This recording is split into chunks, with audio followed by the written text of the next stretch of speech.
Magandang umaga sa ating lahat. Ito, kung nakikita nyo, ito yung mga amenities.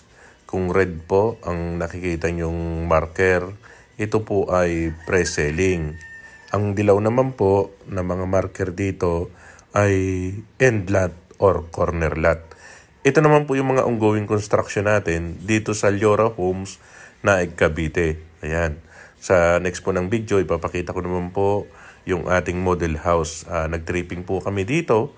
Ayan, para makita nyo po, meron na tayong RFO, pre-selling, at meron din po tayo ditong ongoing construction.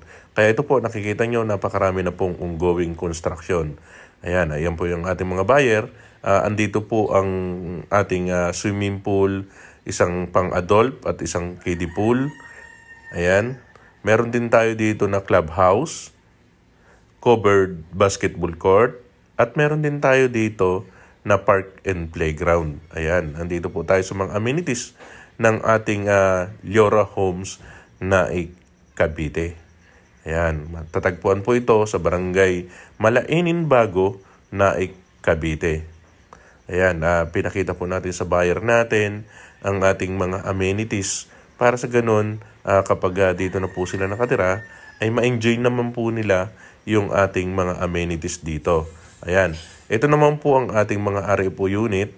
Ayan, chine-check po nila yung end lot. Kung end lot po tayo dito, meron po tayong sukat na 75 square meter. Ayan po, hahatiin po yan. Yung lupang bakante na yon para sa 75 square meter. Ayan, meron din tayong mga big lot. Ayan, hindi nga lang corner lot. Sa ngayon po kasi, sold out ang ating corner lot. Ayan, mabibigyan po namin kayo ng end lot or big lot. Ayan. Ngayon po, kung kukuha po kayo, ang inner lot po natin is 50 square meter ang ating lot area at ang ating floor area is 44 square meter. Ayan, ito naman po ang pinaka-entrance dito sa Liora Homes. Ayan, kapag papasok po kayo, ito yung magiging entrance nyo. Ayan, ang ating Liora Homes po, ay ang ating developer, ay walang iba kundi May City Homes. Ayan, ito po ang ating model house. Ayan, kapag tinurn over po sa inyo yan, may parking area po. Ayan, ito pong parking area natin dito sa harap. 50 square meter po ang ating inner lot at 44 square meter naman po ang ating floor area. Kung mapapansin nyo po, dalawa po ang metro dyan. Isa po ay para sa solar. Si solar papasok po kay Meralco. Kaya nagbabawas po. Binibili po ni Meralco yung kuryente na binabato ng solar. Kaya ito naman po ay nagbabawas para sa ating billing ng kuryente. Ayan. Meron po tayong dalawang tangke dito na libre na kasama na po sa inyong bahay.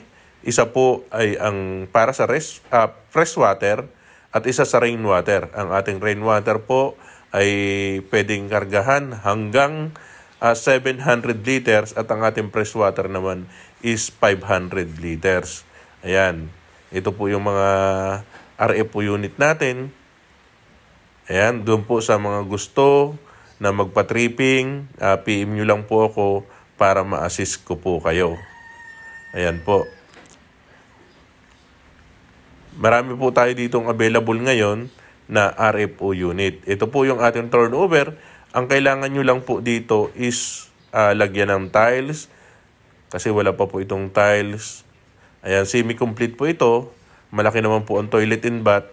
At ating pong kitchen is nasa labas.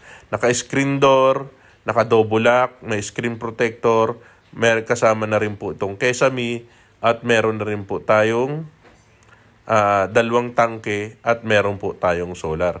Kaya ano pang hinihintay nyo? Sa halagang 13,000 ang magiging monthly natin at 2.3 po ang ating TCP sa inner lot po. Okay? Maraming salamat po at tulad ng lagi po nating sinasabi, mag-ingat po palagi. Okay po, paalam po.